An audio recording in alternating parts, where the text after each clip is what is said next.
perfect. Well, thank you very much. I'm delighted to be here. How nice. I went down in 1972, so I realize it's 50 years. So what a nice way to celebrate. We could have some champagne for you here now. Exactly. They used to call the 12th of August the glorious 12th, because it was the start of the grouse shooting season. And in those days, conservative politicians would go and shoot with their aristocratic friends. So I don't think, this is rather poor entertainment compared to that, but we'll do our best anyway. And I'm very conscious that you've had some incredibly distinguished speakers who are absolutely at the sort of cutting edge of research into extremely sophisticated fields. So I'm not that at all. I mean, I spent my life in the diplomatic service, which in a way is a perfect preparation actually for writing this book, because it's a very odd way to earn a living being an ambassador, in that people expect you to be an expert on absolutely everything, which of course you're an expert on absolutely nothing. And you're required to get up on your hind legs and talk about anything under the sun. And this book, is, as I was saying to Gerhard last week, I mean, I'm no more qualified to write this book than Coleridge was to write about tax policy, let alone Ezra Pound to write the ABC of economics. But many, many years ago, during a spell of sick leave, I got rather intrigued to find that people who were basically poets had written books with titles like The Logic of Political Economy, which was De Quincey, who's better known for the Confessions of an English Opium Eater, or Economics for Helen, which is Belloc, who is better known for the Cautionary Tales, and many others. I read history and economics at Cambridge, so I suppose this book is also a sort of very belated kind of attempt to make good for being such an extremely idle student and generally letting the college down, the College of Isaac Newton down. But it just intrigued me at the time, but of course I had a career to get on with and forgot all about it. But I had the chance during this spell of sick leave to do a bit of research, and I sort of kept coming back to the theme of poets and economics. And then I originally thought of it as a sort of perhaps scope for a humorous essay. But during the great financial crash of 2007-8, I mean, we all had to get more involved in economics. And I began to think that maybe economics didn't quite have that sort of authority that I had assumed, and that, you know, there could be something in this. So when lockdown came along, my wife said quite rightly, get down to it. And you know, I had done a lot of the reading by then. And so this was essentially my lockdown project. What I've done essentially is to take 11 great literary figures who were basically, some of whom were by any standard poets, Ezra Pound or Coleridge or Shelley, some of whom wrote copiously in verse, but are better known for other things, like Defoe, who, you know, we think of Robinson Crusoe or Swift and Gulliver's Travels, but in fact in their own day were prolific poets. But all of them, what they have in common is that they all wrote a lot about the economic problems of their day. And, you know, just to have written a few poems bemoaning poverty, you know, isn't enough. These are people who really got stuck into the subject. And that's, you know, how I've defined my 11 poets. They range from Daniel Defoe, who, and the first extract in the book is 1697, which is just after the Bank of England was founded. And Defoe was already moaning about the fact that the Bank of England was set up as a private company and saying its remit should be changed and it should be run in the public interest, which to judge from today's Tory leadership contest is still a pretty burning question. And the last extract is from Ezra Pound in 1944. And he was still banging on about the Bank of England. In fact, it crops up in his cantos, rather bizarrely, quite often. And the last extract was 2 years before the Bank of England was finally nationalized. So there's a sort of arc of history going through this. I think obviously they're all extremely different, but there are some similarities too, which I'll try to tease out. My book is not a kind of weighty work of scholarship, because to write it, you'd have to be an expert on cultural history, literature, and economics, and it would require a lifetime of scholarship. But I hope it's an accessible introduction to a little known aspect of the work of these great writers. I hope it's a good story. I mean, just what I thought I would do is very briefly describe the book, and then I will perhaps tease out 3 lessons that I think come out of it. And then if there's any time left, I could also perhaps throw out a few thoughts about how an economy might look if it was organized by poets rather than economists. But in terms of describing the book, it's basically 11 essays, one each on each of these poets. All of them, I'm afraid, men, because women were far too sensible to moonlight as economists. And none of them, I'm afraid, Trinity men, but I do manage a footnote on Lord Byron, whose maiden speech actually is well worth Googling. Maiden speech in the House of Lords was a plea for mercy for the Luddites, the Nottinghamshire frame breakers, who were the original Luddites who went out and broke up the machines that were taking their jobs away. But he never actually got down to writing about economics in the way that, funny enough, Shelley did. I think it's a good story. For example, Walter Scott is the savior of the Scottish banknote, and you'll find his image on every banknote issued by the Bank of Scotland since 1826. He saw off a reform of the Scottish banking system that London wanted to impose that would have effectively ruined fledgling industries in the Highlands, where they depended on paper notes issued by the Scottish banks. And London wanted to ban such notes below a face value of £5, which might have made sense in England, but would have been an absolute disaster for Scotland. And Walter Scott at the time was in a terrible way, because he was facing bankruptcy. His publishers had gone bankrupt, and he was a partner in the firm, and he was liable for debts, which in today's money would have amounted to tens of millions of pounds. And his wife was dying, and he was desperately trying to write a novel, but he put all that aside and wrote a series of pamphlets which effectively killed this reform stone dead. And he writes about it in his journal, and it's a rather moving story, because the final victory comes in the hours before his wife finally died.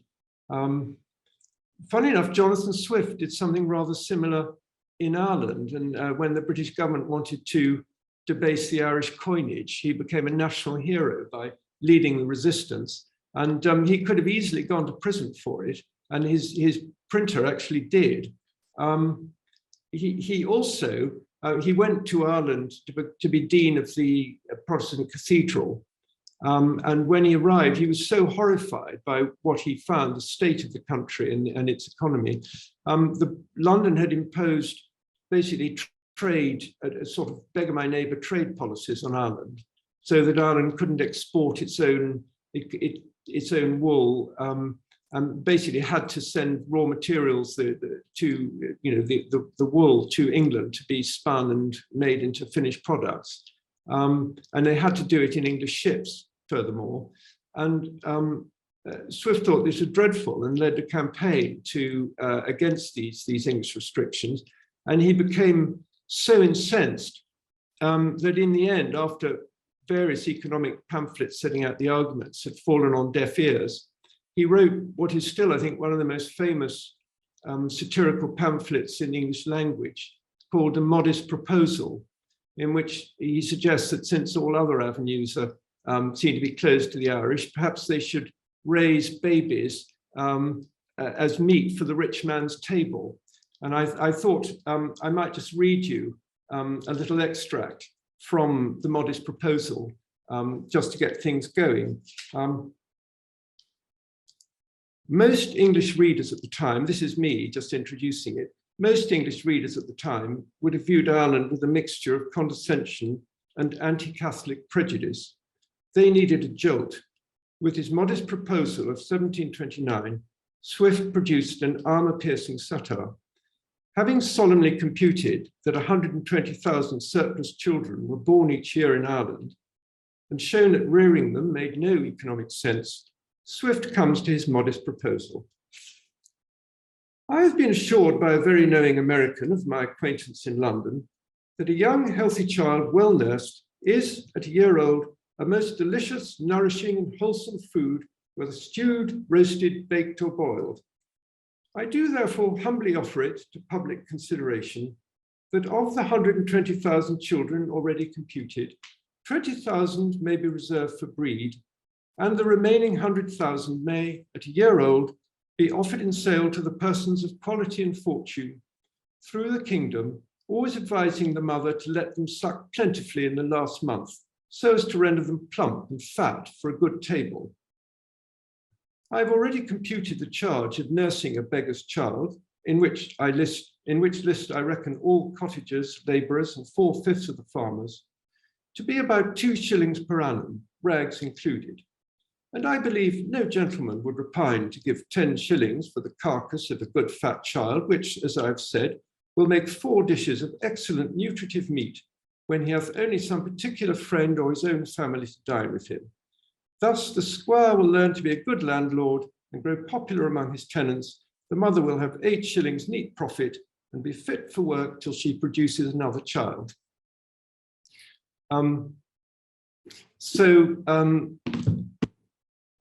I might add that Swift's other contribution to economics was that he's widely credited as the founder of the microfinance movement, which now helps poor families around the world as they take their first steps towards financial independence. He set up a fund to make small loans to struggling tradesmen. Can I interrupt for 1 second?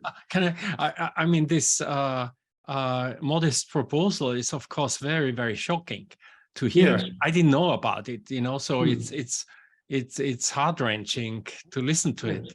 So yes. What was the reaction to this modest proposal at the time? Well, it didn't produce a change in policy, let's put it like that.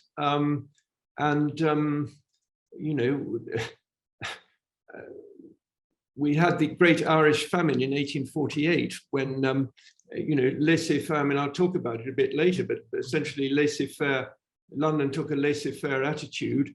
And, we know what happened. Over 1 million Irishmen died. The population of Ireland didn't recover to 1848 levels for more than 100 years. So I'm afraid that, it didn't have as much effect as you might think. But it did make him, a national hero. He wished more reaction, of course. Of course, yes. He was a very brave man, Swift. I mean, he wasn't afraid of controversy. And I mean, there was a warrant out for the arrest, not for the modest proposal, but when he got involved in the coinage business, he wrote under an assumed name. And there was a warrant. Everybody knew it was him, but they couldn't prove it. But if they had managed to prove it, he would have gone to prison. And his printer did go to prison and died in prison. So this was not, this was not just some sort of parlor game. As I say, there's a good story lurking in there, and perhaps it's not all. I do want to stress that the book is not all saying the poets are wonderful and the economists are dreadful. I mean, Ezra Pound got absolutely obsessed with economics because he thought that essentially the First World War, in which so many of his friends had died, had been caused essentially by wicked financiers and a rotten financial system. And he became obsessed with economics, and so obsessed that he ended up living in Italy under Mussolini and backing the fascists and broadcasting throughout the war for the fascists, and was arrested for treason at the end of the war, and was very lucky not to go to the electric chair for his economic writings. So, you know, there are all sorts of dramas in this little book of mine. What there isn't is a simple message. Just don't think we have. I see. Don't think we have Hilary Ray here now. Maybe she can also introduce herself. I'm sorry, it goes kind of in between. But Hilary, do you want to introduce? Hi, Gerhard. How are you? Hello. Yes, I was at Trinity College, and apologies for interrupting. Trinity College, and studied undergraduate law, and also did my doctorate with Simon Schaffer in history and philosophy of science. So that's me, and I work in financial services, but I'm still very much interested in economics, philosophy, and everything in between. So. Great, welcome. Welcome. Thank you. You are in Ireland now, isn't that right? I am. I'm in Dublin. That's right. Yeah. Did you just hear what John was saying about Irish history issues? No, sorry. No? Sorry, only a little bit, but not. Or maybe, John, maybe you can rewind to. Thank you. Apologies. We were on Jonathan. We were on Swift and the modest proposal and the his efforts. Oh yes. Yeah.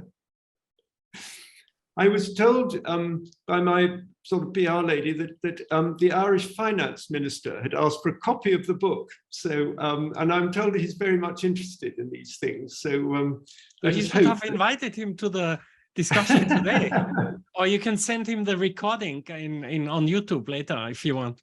Well, that's a thought. But as he's also chairman of the Euro Group, I guess he may have other stuff to focus on this summer. But he wants your book to read, so yeah. Apparently, he's very interested in literary matters. So anyway, so, okay. Yeah, thank you, Hilary. Let's go. It's not at all. Thank you. Anyway, so I've just been describing briefly the outline of my book and saying that it's a sort of accessible introduction to a group of poets from Jonathan Defoe through to Ezra Pound, who actually wrote a surprising amount about economics, including, you know, actual textbooks with titles like The ABC of Economics. And my book is a sort of, you know, accessible and short, at least I hope it's accessible and short introduction to this rather little known corner of their work. It's not a book with a simple message for today, some sort of, you know, I don't feel competent to pontificate about how the economy should be run. You know, I just try to explain what the poets actually said and give some context. But I've been living with this subject for a long time, and I do think there are one or two lessons that came out for me, and every reader, you know, will have their own lessons they extract from the book. But I thought as a way of structuring the discussion, I could just briefly talk about three of the lessons that I take away from living with all these great writers. And then if there is time, at the end of that, I'll just perhaps offer a few thoughts about how an economy organized by poets might differ from what we have today. Now, the first lesson that I draw, and much the most important one actually, is that economics is far too important to leave to economists. And actually, those aren't my words. They come from Esther Duflo, the first woman to win a Nobel Prize for economics. And it's the conclusion of her recent book, Good Economics for Hard Times. And obviously, you know, the fact that these poets who were not economists took it upon themselves to write about economics, you know, suggests to us that perhaps, you know, we too should have the courage to get involved and look into these economic dogmas. Basically, what comes out of my book is that the poets were often very good critics, and though they were, I mean, they were much sort of despised by the economists of the day. I mean, Coleridge was called a driveler for his economic work. and Ruskin was described as a mad governess. But in fact, they were often right when they criticized the economic dogmas of their day. And those dogmas were later proved to be not only, cruel, but also scientifically just plain wrong. So as critics, they were pretty good. And who's to say that the economic dogmas of our own day are any more infallible than the economic dogmas of the early 19th century? Now, I think in what Esther Duflo says, economics is far too important to leave to economists. There are two thoughts there. One is economics is very important, and the other is we mustn't leave it to economists. And it's because economics is so important that the poets got involved. I mean, even back in Coleridge's day, economics was becoming a sort of unspoken religion of society. And a generation later, Walter Bagehot, the editor of The Economist, called it the common sense of the nation. But it was a sort of common sense that led indeed to some very cruel policies. I mean, it was simply, for example, the laissez-faire attitude that, as we were saying earlier, led to the British government not lifting a finger really to help during the Great Irish Famine. Or it led to the Poor Laws, which were extremely cruel, and they were justified by an economic theory, which I'll come to, which basically said that any effort to improve the lot of the poor was scientifically doomed to fail and was a complete waste of money. So the poets looked at this and said, well, hang on, it's us poets who are meant to set the moral tone in society and give a lead. And furthermore, this economics is sort of poisoning the wells of culture. So I think the poets felt that they were the heirs of Homer and Dante and Milton, and it was up to them to intervene. And of course, these were very, very well-educated men with very well-stocked minds. Certainly Shelley, for example, had certainly read his Adam Smith, and Walter Scott had actually met Adam Smith as a boy. And so they felt it was their duty to get involved. I mean, recently, when during the COVID pandemic, there were families unable to feed their children, it took the moral authority of a 22-year-old footballer to shame the British government into doing something about it. But in those back in Coleridge's day, it went without saying that the poets took up their pen and led the charge. And I thought in this context, I might read you about Coleridge's efforts to support the very first restrictions on child labor, which ended up in the adoption of the first law on child labor in 1819. So it starts with, forgive me, starts with my introduction. In 1815, Parliament began considering limits on child labor. It was proposed to ban the employment of children under 10 and limit older children to 10 hours work a day. There was fierce opposition. The bill would be a gift to competitors overseas. It would undermine laissez-faire and interfere with the freedom of contract.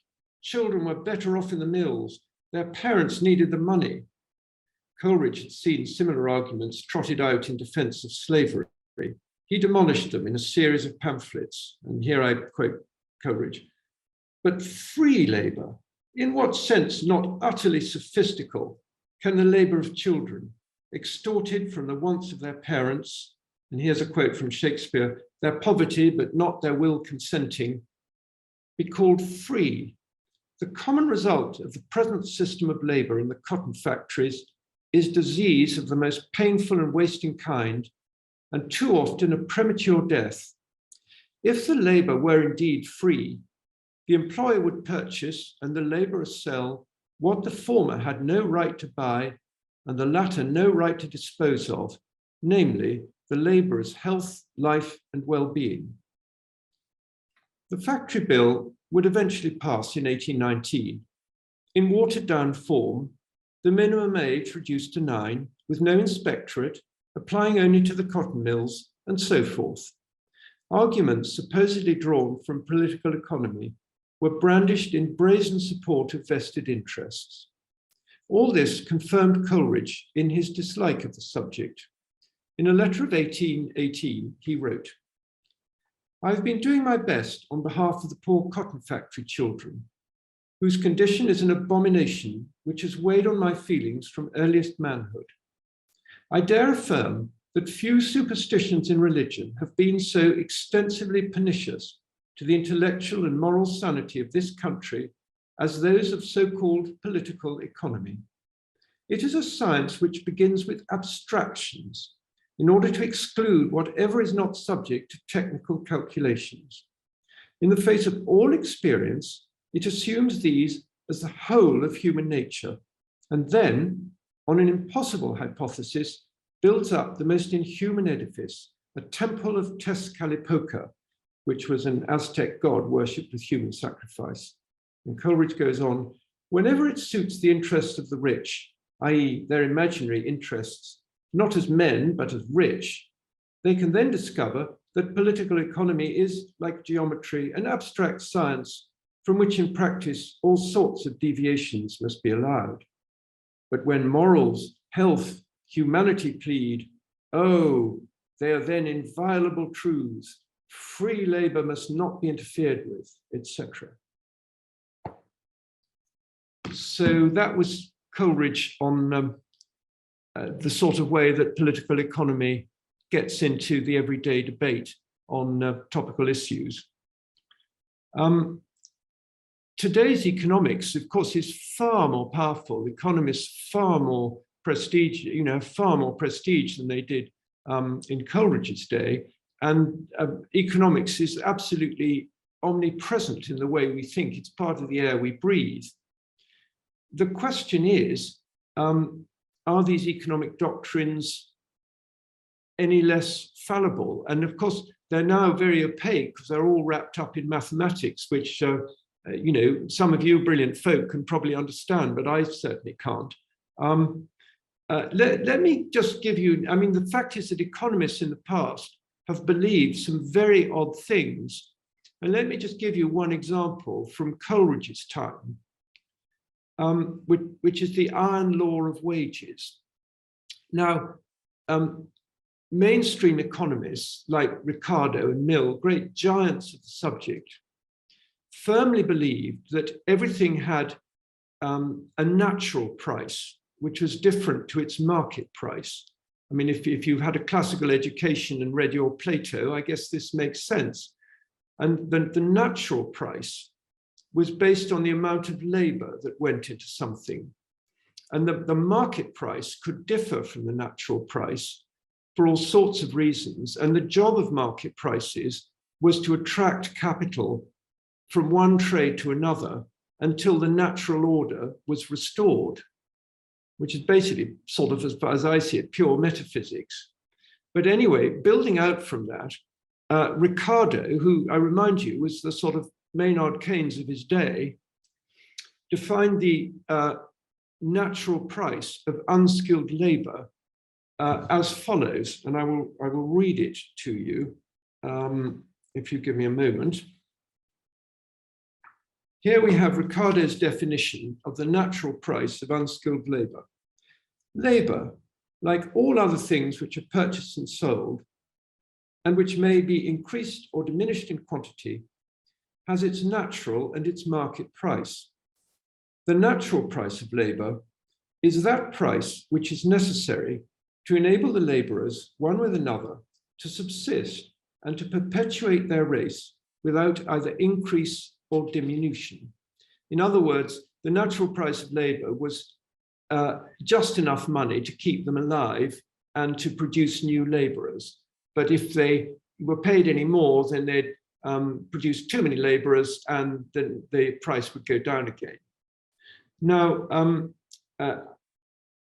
this was anathema, obviously, to the poets. And I go on to describe how John Ruskin, who was essentially an art historian, dealt with the iron law of wages. This was later dubbed the Iron Law of Wages.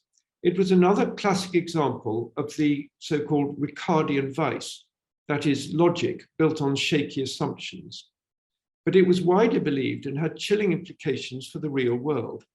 It led to a widespread belief that miserable wages were a fact of life, sanctioned by the laws of economics. Ruskin made hay with this, and here I quote from Ruskin. Ricardo, with his usual inaccuracy, defines what he calls the natural rate of wages as, quotes, that which will maintain the laborer, unquotes. Maintain him? Yes, but how? The question was instantly thus asked of me by a working girl to whom I read the passage. I will amplify her question for her. Maintain him how? As first, to what length of life? Out of a given number of fed persons, how many are to be old? How many young? That is to say, will you arrange their maintenance so as to kill them early, say at 30 or 35 on the average, including deaths of weakly or ill-fed children, or so as to enable them to live out a natural life? Which does Mr. Ricardo mean to be their natural state, and to which state belongs the natural rate of wages? In other words, the whole natural price doctrine was absolute bunkum, as was obvious to John Ruskin, the art historian, who was dismissed for his pains as being a mad governess giving us lectures contrary to what was defined as the common sense of the nation. So, that example, I think, might suggest to us that just possibly some of the economic dogmas swirling around us today might be equally worthy of challenge. If I can offer you a contemporary example,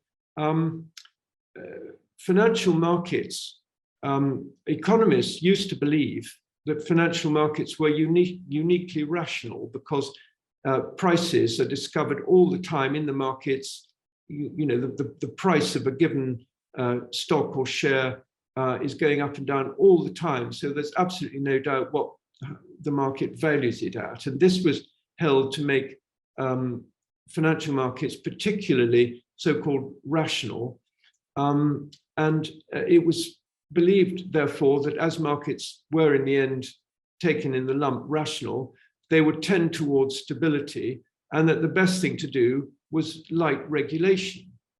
Now, this was absolutely believed by all contemporary, or almost all contemporary economists, until the financial crash burst upon us in 2007. And almost none of them predicted it, and indeed, most of them thought it was impossible. But Coleridge had actually predicted it, and he had predicted a theory which was actually was described in a much more sophisticated way by a great economist, Hyman Minsky, in, I think, the 1950s. But Minsky was totally ignored by the profession. What Coleridge came up with was what he called Icarian credit. So I will read you Coleridge's definition of Icarian credit and then explain how it is very similar to what Minsky came up with. Sorry, I've lost my little bookmark. Oh, here we are. So among the symptoms of the spirit of trade, Coleridge identified a regular cycle of boom and bust, driven by speculative excess in the financial markets. And here I quote Coleridge. Within the last 60 years, there have occurred at intervals of about 12 or 13 years each, certain periodical revolutions of credit. I ought to have said gradual expansions of credit, ending in sudden contractions or ascensions to a certain utmost possible height, which has been different in each successive instance.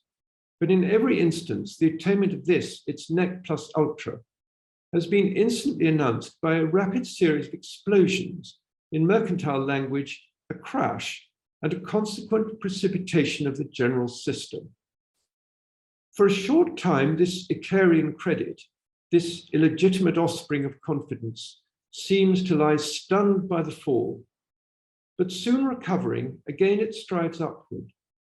Alarm and suspicion gradually diminish into a judicious circumspectness, but by little and little, circumspection gives way to the desire and emulous ambition of doing business, till impatience and incaution on one side, tempting and encouraging headlong adventure, want of principle, and confederacies of false credit on the other, the movements of trade become yearly gayer and giddier, and at the length, in a vortex of hopes and hazards, of blinding passions and blind practices, which should have been left where alone they ought ever to have been found, among the wicked lunacies of the gambling table. Now, Coleridge is basically saying that instability is baked into the system because the financial markets are basically mad. And this is essentially what Hyman Minsky said. He described the three phases in terms rather similar to Coleridge, which is that credit at first is hedged, which is to say it's lent out against proper security.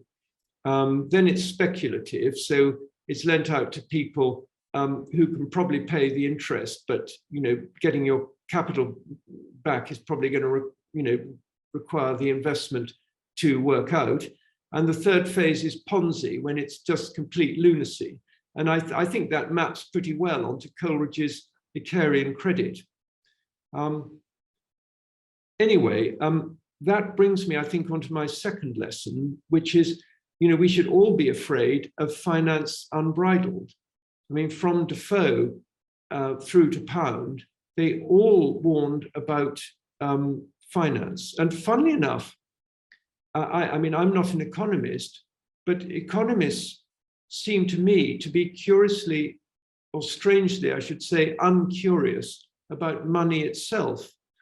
And when certainly Coleridge and co were writing, the economists regarded money as a sort of completely neutral veil hiding the underlying transactions. And they weren't really interested in money as such. But the poets realized from the start that money in itself was a player in the real economy, that money was different, and it in fact was an incredibly powerful thing.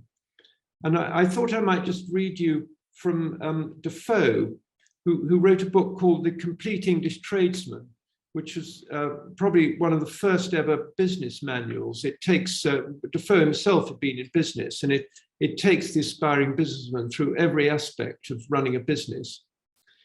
But on the matter of credit, I introduced it as follows. There were other prophetic words about credit in The Complete English Tradesman of 1722. Money is a social construct, and credit even more so, being entirely based on trust. But credit has an almost magical transformative power. Defoe, like others who came to economics from the literary camp, seemed to have an intuitive feel for the significance of money as a sort of magnetic field operating on different laws to the real economy. And here I quote Defoe. Credit, next to real stock, is the foundation, the life and soul of business in a private tradesman. It is his prosperity, it is his support in the substance of his whole trade. Even in public matters, it is the strength and fund of a nation. Credit makes war and makes peace, raises armies, fits out navies, fights battle, besieges towns, and in a word, it is more justly called the sinews of war than the money itself, because it can do all these things without money. Nay, it will bring in money to be subservient, though it be independent. Credit makes the soldier fight without pay, the armies march without provisions, and it makes tradesmen keep open shop without stock. The force of credit is not to be described by words. It is an impregnable fortification, either for a nation or for a single man in business. And he that has credit is invulnerable, whether he has money or no. Nay, it will make money. It makes paper pass for money and fills the exchequer and the banks with as many millions as it pleases upon demand. Well, I think the poets down the ages realized that this was a very powerful force and not one to be messed around with. Defoe himself wrote endlessly about the danger of financial speculation, and pamphlets about stock jobbers, stockbrokers that he compared to highwaymen. Indeed, he issued such a warning a couple of years before the South Sea Bubble, which was the biggest financial crash in British history, in which Sir Isaac Newton, who was a Trinity man, of course, lost a fortune. And Newton wrote rather wryly after the event, he said, "I can calculate the movement of stars, but I cannot calculate the madness of men," which perhaps should warn us off the overuse of mathematics in economic matters. Shelley, now where Defoe was actually a friend of credit, because he saw that it could, a healthy flow of credit was essential to business and therefore to employment and to trade, and he wanted business to flourish. But Shelley was very worried about credit because of its distributional effects. He saw that what credit did was to put purchasing power in the hands of the rich, because they were the ones who had access to credit. And the rich would want to buy sophisticated commodities that had to be made essentially by the poor. I mean, you had the same number of pairs of hands who now had to make not only the bread and the basics that they depended on, but also the fine silks and the carriages for the rich, which were being bought on credit. And the result was that instead of the poor leading a sort of contented, consistent,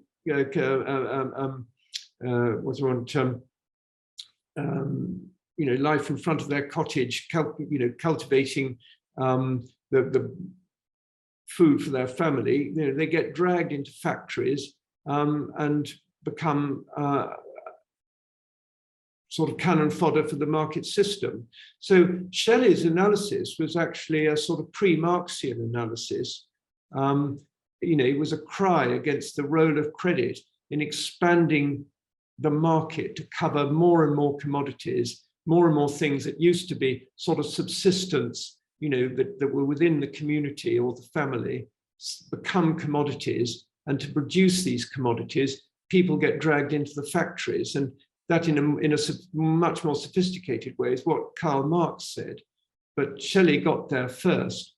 And I thought I might just read you, because this is supposed to be about poetry, we better have a little bit of poetry.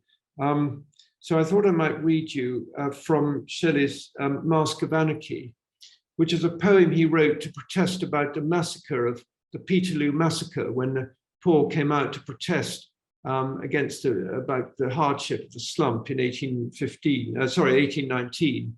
And there was a cavalry charge, and 600 people were wounded, including women and children.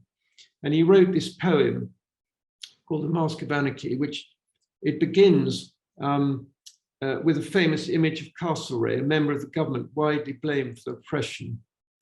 "I met murder on the way. He had a mask like Castlereagh. Very smooth he looked, yet grim. 7 bloodhounds followed him." And the poem ends 90 verses later with the great chorus: "Rise like lions after slumber, in unvanquishable number. Shake your chains to earth like dew, which in sleep had fallen on you. Ye are many, they are few." And on the way, the poem opens a new line of attack on the whole financial system. What, asked Shelley, is slavery to the poor? "Just to see your children weak with their mothers, pine and peak, when the winter winds are bleak. They are dying whilst I speak. 'Tis to hunger for such diet as the rich man in his riot casts to the fat dogs that lie surfeiting beneath his eye. 'Tis to let the ghost of gold take from toil 1,000-fold, more than e'er its substance could in the tyrannies of old. Paper coin, that forgery of the title deeds which ye hold to something of the worth of the inheritance of earth." So there's an example of a poem which is opening up an attack on the credit system.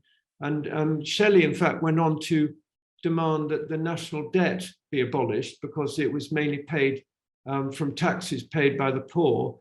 And it's worth noting that Adam Smith agreed with him on this, actually, and said that paying for wars out of credit was what Smith called a pernicious system, which simply encouraged jingoism and encouraged the public to enjoy all these wars without having to pay for them.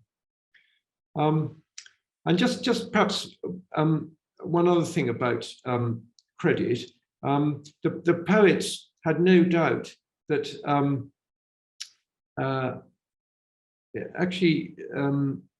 yes, sure, on negative interest rates. I thought as an example of the poets being ahead of their times on finance, but from a different age, I might just read you briefly from Bernard Shaw describing interest rates almost 100 years before they actually happened.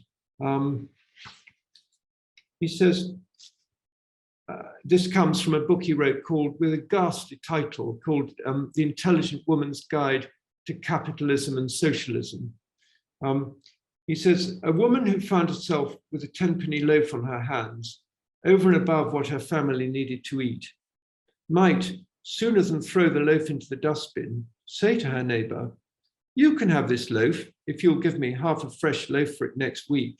That is to say, she might offer half the loaf for the service of saving her from the total loss of it by natural decay. The economists call this paying negative interest. What it means is that you pay people to keep your spare money for you until you want it, instead of making them pay you for allowing them to keep it, which the economists call paying positive interest. One is just as natural as the other, and the sole reason why nobody at present will pay you to borrow from them, whereas everyone will pay you to lend to them, is that under our system of unequal division of income, there are so very few of us with spare money to lend, and so very many with less than they need.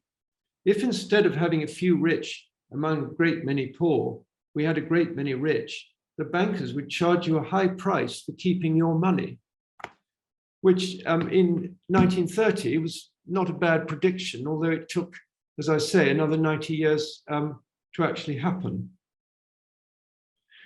My third lesson, very briefly, is that the untrammeled pursuit of economic efficiency strains the social fabric and ends in tears. I mean, it's very easy to assume that the Davos man of the day is enlightened and that all us liberal technocrats, if such we are, have got right on our side and everybody should be grateful. But it's actually, one of the interesting things is that most of these poets were not, as you might think, left-wing, though Shelley was. Many of them were actually conservative, and some deeply conservative.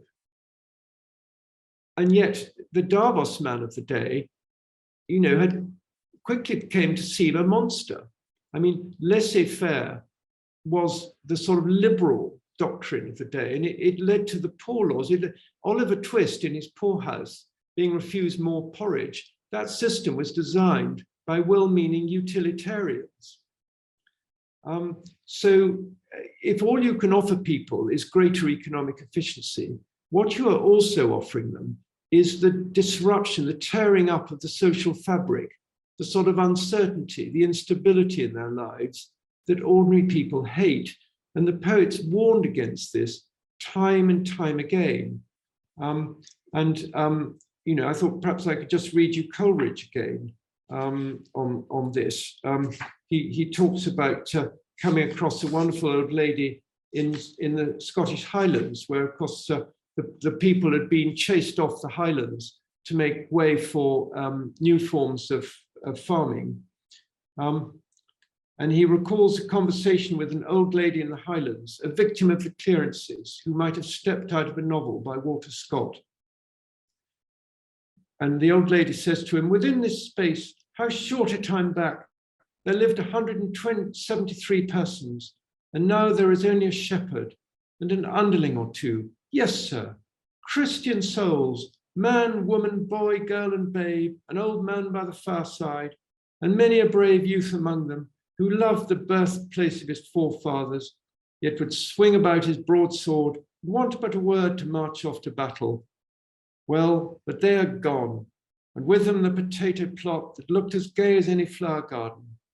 And do you think, sir, that God allows of such proceedings? I was some time after told by a very sensible person who had studied the mysteries of political economy that more food was produced in consequence of this revolution, that the mutton must be eaten somewhere, and what difference where? If 3 were fed at Manchester instead of 2 at Glencoe or the Trossachs, the balance of human enjoyment was in favour of the former. I have passed through many a manufacturing town since then, and have watched many a group of old and young, male and female, going to or returning from many a factory, but I could never yet persuade myself to be of his opinion. Men, I still think, ought to be weighed, not counted. Their worth ought to be the final estimate of their value. Well, I wonder, I've talked for quite a long while. I have more stuff I could say, but I wonder if I should break off there and let you guys sort of chip in, and let's see where we go from there. Okay, thank you so much for this wonderful discussion. I was really fascinated by your, I mean, how do you say, the red thread which goes, or the thread which goes through your discussion is really social conscience, isn't it? That you are, isn't it that you are expressing that the poets, so to speak, are introducing a social compassion component into the analytics of how to make production most efficient, for example, with disregard to the impact on humans. Is that one of the messages you want to bring?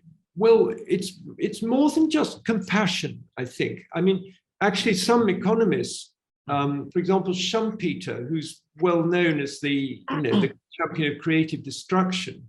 I mean, he actually said of capitalism, which he totally supported.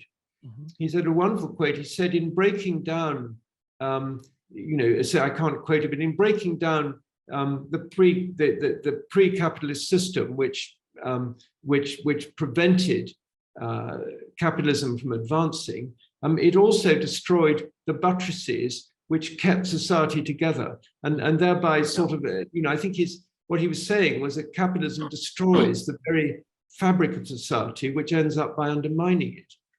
And I think it's almost a class thing as well, isn't it?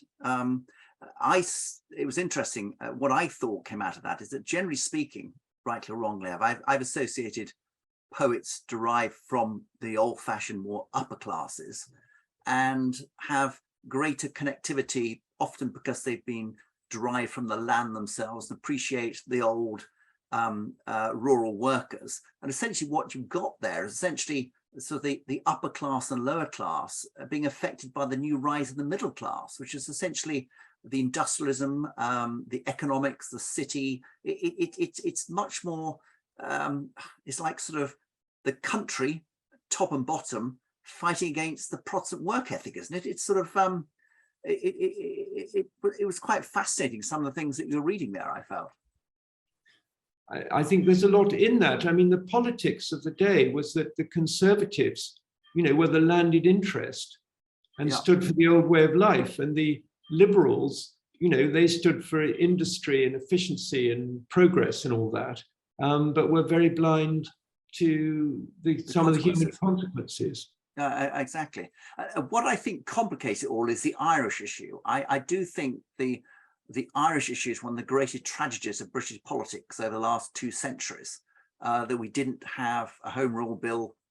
And actually it was at Trinity, I read history as well, it was Boyd Hilton who was telling me all about sort of 19th century British politics and sort of how the disaster of the 19th century was not Gladstone not getting the Home Rule Bill through. And, we're living in the same consequence. Look at the Northern Ireland Protocol now and sort of affecting our relationship with Europe. I mean, Ireland and England is a real sore button, which I think it was so interesting when you were explaining the sort of the start with the poet who was sort of based in Dublin. And I think again, where the upper classes have I think had a sort of an odd dichotomy here, is that I think the Irish upper classes were much more combative and were more considerate of the sort of the liberal principles. And it's I've never really quite analysed it fully, but the Anglo-Irish is quite a key element to this, I think. Well, Swift basically was a Tory. I mean, he yeah.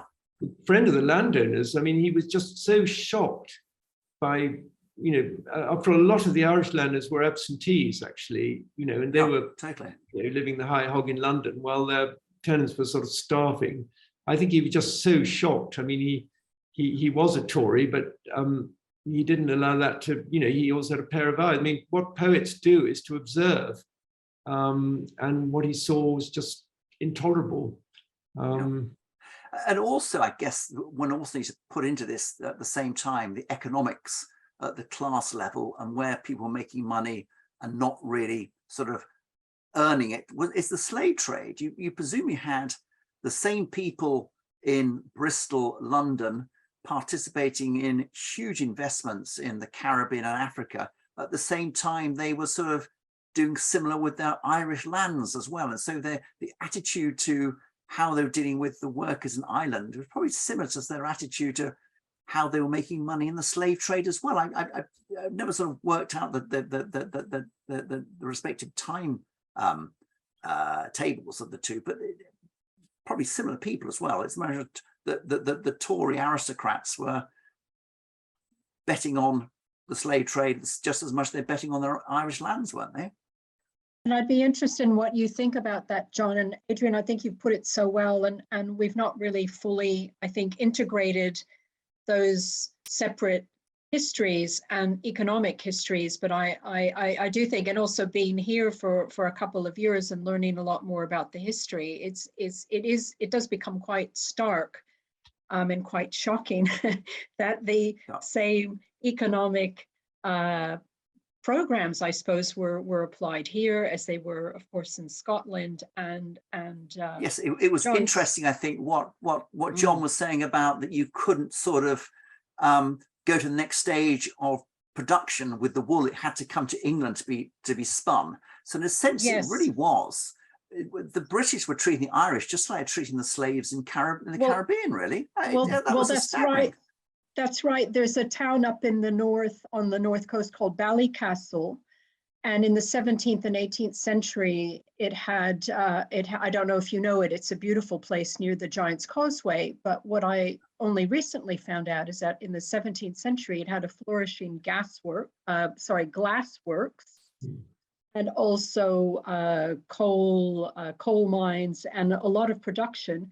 And the English government basically taxed it out of existence, and all of that local production had to be abandoned, and the inhabitants of Ballycastle then had to import all of those goods from England. And then, of course, I mean, it basically that completely destroyed the local economy, which was in fact very flourishing and independent and so on. They were in fact exporting their manufactured goods to England and other parts of the world. Just disgraceful. I mean, absolutely. And Swift, his first campaign was absolutely, it was just, the British were indulging in beggar my neighbor policies, which, as every economist knows, end in disaster. And he wrote these wonderful pamphlets just exposing all the absurdity, because the British didn't actually benefit. I mean, the British ended up worse off too. So the whole thing was a complete nonsense. But, the power of vested interest is very hard to shake. The Irish dimension is a complete tin ear, I'm afraid, in England. Sorry? We have a tin ear. Our politicians have always had a complete tin ear for, the Irish dimension, I'm afraid. It's tragic, I think. And also the whole Northern Ireland thing is really more of a Scottish. Belfast is like southern Glasgow, really. And you've got the same sort of issues you have in Edinburgh and Scotland between the extreme Presbyterianism and the Catholic Church as you have in Belfast. And the problem is that the sensible Anglican Church of Elizabeth I was only England, and hardly even Wales, because they have the chapels there. And you had the Anglican Church never extended into Scotland or into Ireland. That is the sort of you could argue it was the great weakness of the Anglican Church. Well, it's interesting here in Dublin. There is the Church of Ireland seems to be a bit of a halfway house. And interestingly enough, Ballycastle, again, up north, way up on the coast. And you can see Scotland from the beach at Ballycastle, and I highly recommend it as a place to go on holiday. But it is still 50-50 Protestant Catholic, and the Earl of Antrim never converted. So interesting political history on the right north coast, as opposed to the west north coast, which is pretty solidly Presbyterian Scot. But I mean, again, quite tragic. And I think that shows the importance of the economic program in the social fabric, because when that program just yanks out either the means of production or separates production from the individual that creates it, you just have terrible social consequences, which your poets, John, articulated so eloquently. And I think it's absolutely marvelous that they were more insightful and prescient than the best economists of the day and beyond. I think that's absolutely wonderful. What I was also interested in, did the poets say anything about the slave trade? Was there any sort of commentary anywhere from these individuals about, oh, you know, or do they just accept it as it just went on? They weren't happy with it, but just they didn't go into poetry so strongly against it. It'd be interesting to where people had the social conscience about what's happening in Ireland, whether they were silent or just accepted that what was happening in the Caribbean was completely different. William Cooper had a great deal to say. Am I right? Oh. Sorry? William Cooper had a great deal to say about slave trade. Yes. One of the poets who was very articulate about it. Interesting. Certainly Coleridge was very, very against slavery. Of course he was, but I have to say, however, that the political cross currents were very sort of tricky on this. I mean, he wasn't really, I suppose, a poet, and I don't include him in my book, but Thomas Carlyle was one of the great critics of utilitarianism, and in some ways a very humane thinker who railed against the sort of horrors of the Industrial Revolution. And he was the one who coined the term the dismal science, which economics is still called to this day.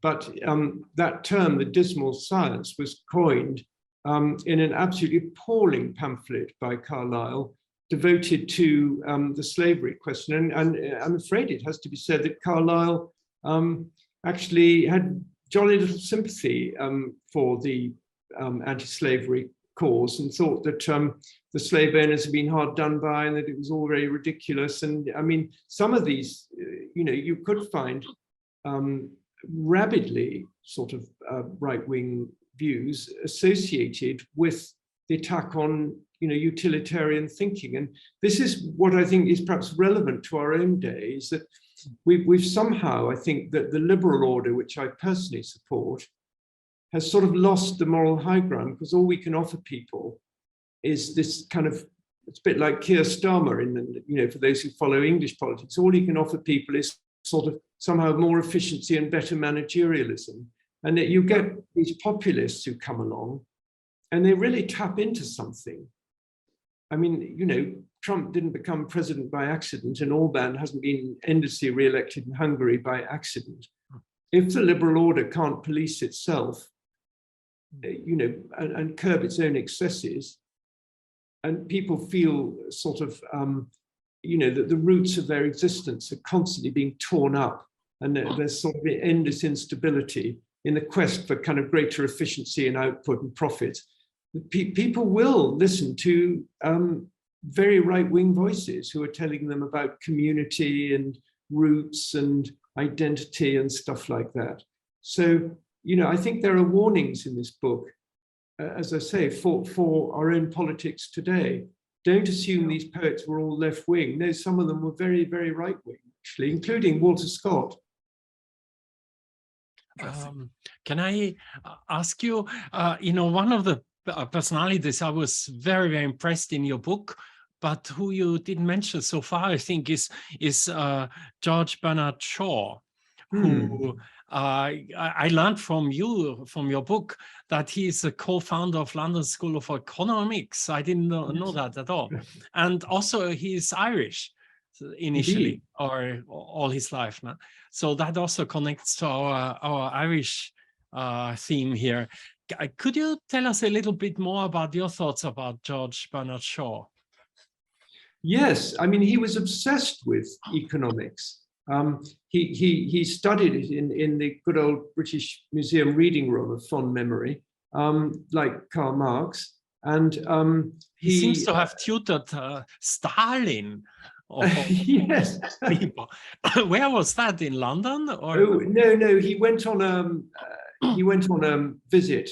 You know, he became a worldwide celebrity, and he led a group of British intellectuals to the Soviet Union sometime between the wars, and they met Stalin. And you know,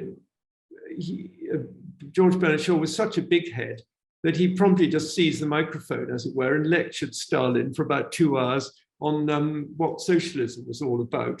Well, he's lucky he got out alive of this session. I think Stalin was completely bemused by this. But Shaw's economics is quite interesting because he basically thought Karl Marx had got it all wrong. Karl Marx, of course, believed in this natural price and what I talked about before, and Karl Marx evolved, you know, well, I mean, we haven't got time, and it would all be done peacefully and without too much difficulty by simply confiscating and taxing away unearned income and using it to promote a socialist agenda. And he wrote endlessly about economics, including his plays would typically have you know, a long preface with all his latest thoughts about economics. He, I mean, I might read you a little bit, I'm sure. I mean, one of his, you know, one of his the things he says is that economists go on about utility. I mean, does it take from my other remarks? I mean, this whole question of wants, which orthodox economics basically says we don't go into wants. Wants are what people have, and the economic system is there to satisfy them. And there's no attempt made to sort of say, well, some things are needs, like food for children, and some things are completely absurd, sort of, you know, and unnecessary fantasies, like, you know, people actually spend money buying cars or houses for their avatar in a video game. You know, I mean, this cannot be on the same footing as feeding your children, but economics basically says people have preferences and utilities that they satisfy. And this, because it's a very loaded system, because it creates, it opens the way to a sort of open-ended economy which can go on growing forever in order to satisfy this infinite number of wants. And Bernard Shaw's take on this is that, well, let me read you his take on it. This is a short introduction from me. Growing inequality led to an ever grosser misallocation of resources. Ruskin's ILF was endemic. Riches increased, which was private affluence, even as wealth declined, which was public squalor. In a highly unequal society, private utility was a hopeless guide to value. So here comes Shaw. Wealth is steadily decreasing with the spread of poverty, but riches are increasing, which is quite another thing. The accumulation of riches and consequently of an excessive purchasing power in the hands of a class, soon satiates that class with socially useful wealth and sets them offering a price for luxuries. A New York lady, for instance, having a nature of exquisite sensibility, orders an eloquent rosewood and silver coffin upholstered in pink satin for her dead dog. It is made, and meanwhile, a live child is prowling around barefooted and hunger-stunted in the frozen gutter outside. The exchange value of the coffin is counted as part of the national wealth. But a nation which cannot afford food and clothing for its children cannot be allowed to pass as wealthy because it has provided a pretty coffin for a dead dog. Exchange value itself, in fact, has become bedeviled like everything else and represents no longer utility, but the cravings of lust, folly, vanity, gluttony, and madness, technically described by genteel economists as effective demand. So, you know, a little taster of Bernard Shaw's economics.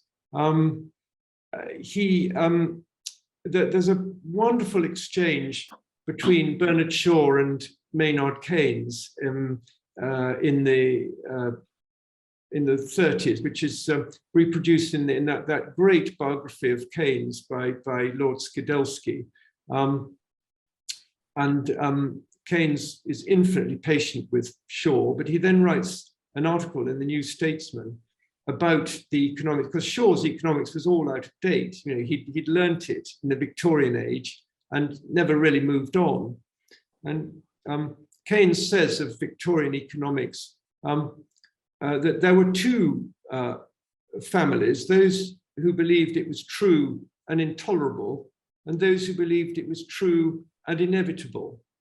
But there is a third possibility, that it is not true, and that we shall therefore, you know, move on. And Keynes essentially, you know, began in a world where every thinking man was either a socialist or, you know, to a lesser extent a fascist. I mean, people had completely abandoned faith in liberal democracy and the market system. And we owe Keynes the most enormous debt for restoring that faith. One of the things that makes me so angry is when mainstream economists start sort of, you know, forgive my English, pissing from a great height on the memory of Keynes, who I think was an example of a very great economist. And of course, some of the greatest economists, like Keynes and indeed Mill and Adam Smith, began as philosophers, actually, and then came to economics, you know, with a vast hinterground of, you know, intellectual and moral hinterland in philosophy, which enabled them perhaps to be, you know, better economists than the sort of ordinary herd. Which is the opposite of mathematics, really, as you mentioned at the beginning. Maybe that's my sour grapes because I'm not mathematical, but, you know, what I do feel that if all these equations are supposed to be describing the behavior of ordinary people in society, then it must be possible to describe both the assumptions and the conclusions in plain English so that they can be questioned. Because, I mean, as the financial crash showed, you know, idiot boy questions by laymen, you know, can often turn out to be rather valid. And, you know, it's possible for a whole academic discipline to drift off into a sort of academic ivory tower, you know, and in fact be talking nonsense. There's actually rather a wonderful quote by Maynard Keynes when he wrote his general theory in 1936, which essentially demolished 100 years of classical economics. So all these great men who'd been so rude about my poets had believed in this classical economics, and it was in fact nonsense. And I might read you what Keynes said about classical economics, because it seems to me so pertinent to today's economics. That it reached conclusions quite different from what the ordinary person would expect, added, I suppose, to its intellectual prestige. That its teaching translated into practice, was austere and often unpalatable, lent it virtue. That it was adapted to carry a vast and consistent logical superstructure gave it beauty. That it could explain much social injustice and apparent cruelty as an inevitable incident in the scheme of things, and the attempt to change such things as likely on the whole to do more harm than good, commended it to authority. That it afforded a measure of justification to the free activities of the individual capitalist, attracted to it the support of the dominant social force behind authority. So that's perhaps the greatest economist of the last 150 years on the subject. And what I feel is that the poets had been saying that all along. To change the subject a little bit, you mentioned several of your poets were thinking about debt, credit and debt. Yes, yes. And one kind of specialized credit or debt is national debt. And national debt is always quite at the center of attention. And national debt, you're saying? National debt. National, yeah. Sovereign debt by the government. Yeah. To whoever they borrow from. Yeah. And often the national debt is, especially in US and also in UK, I think, it's politicized and used as a political weapon. Yes. And then you have countries like Italy and Japan, which are really nice places to live, but where the national debt is super high. And yes. What do your poets say about national debt? I mean, you mentioned them, you quoted them talking about, individual credit by, yes. say, rich people buying cars on loans, essentially, on credit. But what about national debt? Well, actually, they say quite a lot. They do? Funny enough, okay. Oh, yes. Funny enough, Coleridge and Shelley were on opposite sides of the argument on this, because the national debt really got going to pay for the Napoleonic Wars. Oh, really? I mean, the Bank of England was set up in 1694 to bring order into the fairly chaotic public finances. And, Defoe was already saying back then that it ought to have a better remit and more capital and all the rest of it. But the national debt really ballooned in the Napoleonic Wars because Napoleon controlled all the economic resources of continental Europe. But Britain had this amazing financial system, and it was able to raise credit and to finance the Allies, the Russians, the Prussians, the Austrians, everybody, all the people who fought against Napoleon were essentially getting loans from the British. And ultimately, the British credit system proved stronger than, Napoleon's physical control of, all the economies of continental Europe. And Coleridge wrote this pamphlet called Vulgar Errors Concerning Taxation during the war, when a lot of people were saying the war is too expensive, we can't afford it. And Coleridge, who by then was a middle-aged conservative, totally supported the war against Napoleon and wrote this pamphlet to prove that it could be afforded. And he read a sort of great paean about the national debt, saying, that the national debt sends the sort of pulses around the country and, activates industries all around the country, and it brings prosperity to all these people who are making the uniforms and the weapons and feeding the soldiers and building the ships, etc.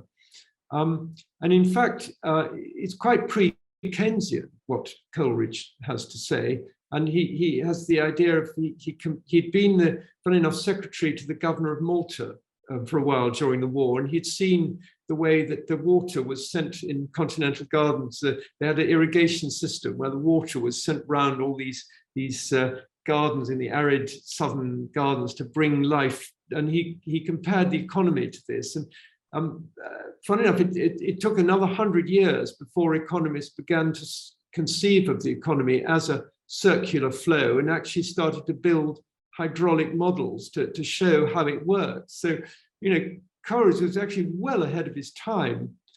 But Shelley took a completely different view. Shelley opposed the war because he was very much on the left. He upheld the ideals of the French Revolution. And what Shelley said was, hey, you've contracted this debt to pay for the war, and you're paying for it out of taxes, but the taxes are paid by the poor. Because, you know, there was briefly an income tax, but the first thing the Parliament did after the war was to abolish it.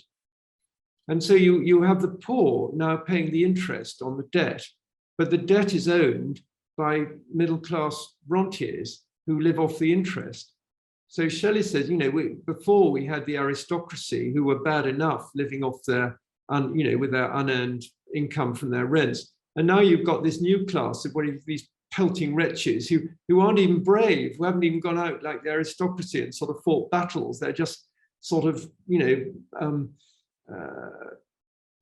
they're just speculators and a sort of leeches on the system. And now the poor have to first hedge funds. So yeah, he had, and the other one who had a lot to say about the national debt, funny enough, was Ezra Pound, who anticipated to a considerable degree this modern monetary theory. And he believed passionately that the government didn't have to borrow. There was absolutely, you know, as the modern monetary theorists do. And Pound said, you know, money is essentially a token issued by the central authorities to enable people to redeem that token for their fair share of the collective effort. And there should be absolutely no need for the government to pay for issuing these tokens, because he said, you know, every time the government issues a pound note, I mean, it's essentially a sort of loan. That's pretty much what the monetary theorists think. So, I mean, I have no idea if modern monetary theory is correct or not. The fact that Pound supported something very similar is probably a kind of bit of a warning sign that it may not be a very good idea. But the fact is that Pound was obsessed with the national debt. So yeah, if you look in this Poet's Guide, you'll find some sort of an answer to many of today's problems. Okay, any more questions? Hillary? No, only just such interesting insights, and apologies, it's a work day for me, so I'm jumping back and forth between two computers.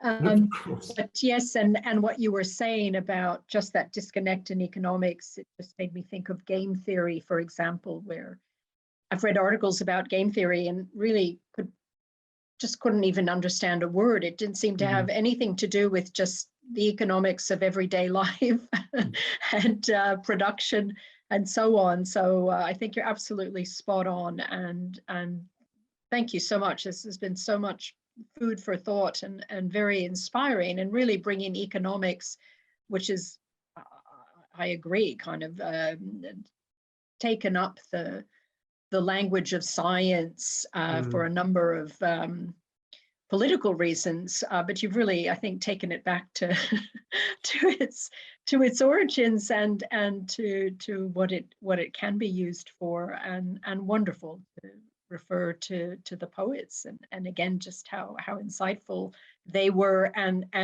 how relevant what they said still is for us today. So thank you so much. Thank you all for listening in. It's been lovely. Very nice to be in. Thank you so much. And when you come to Tokyo, all of you, Hillary and well, Hisaki, you are here anyway, but Adrian and Davide, we have dinners now in Tokyo as well. Next one is, well, that would be brilliant. I go back and forth to Sydney in Australia, so one of these trips I must fly through Tokyo, because really there's no quick way to get to Sydney, so I might as well go through Tokyo as opposed to anywhere else, really. Yeah, at the moment the travel is still pretty restricted. You need a visa to enter Japan. Difficult. So you need to get yourself a professional reason which enables you to get the visa.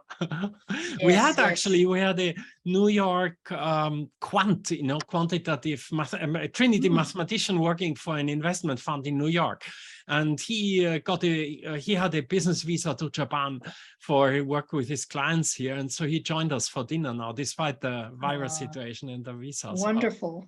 So maybe you can do, but at some point, I think Japan will also open the the frontiers again, the borders again. Okay, thank you, John, and very much looking forward to meeting you again. And bye-bye. Thank you. Bye-bye. Thank you all. Thank you. Take care, everyone. Thanks Bye so bye. much, Gerhard, for organizing. Thank you for joining, Hillary. Thank you are so on the list much. for the announcements. I guess. Always so worthwhile. Really there are many more appreciate it. coming. Thank you. Thank you. Bye-bye. Thank Thank you. you very much Thanks, again. John. Bye-bye. Bye-bye.